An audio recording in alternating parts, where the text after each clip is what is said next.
kolore ezberdinak daudela, ezta? Zapika. Zergatik, oraindik ez zuten kontrolatzen oso ondo nola erre behar zuten, bale? Nola egosi behar zuten guztia.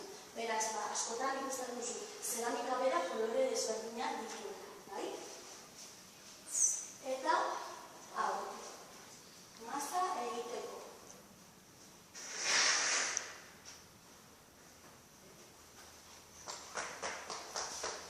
Nahazketa, plastiarekin eta beste gauza batzuekin, bai? Maza ondo egin ahal izateko. Hori egurra da? Bai.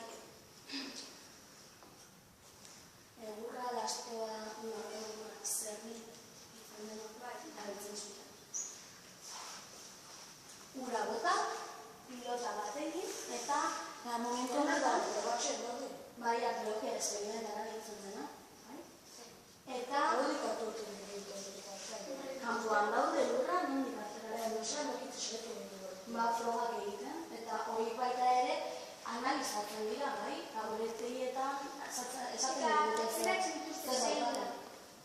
Eta moldeatzeko bi teknikazio, bai? Alde batetik pilota bat egin eta haueka berditzen dena, bai? Usten duzu, txamarra egin, egin zure egin duzuela, hidratarez.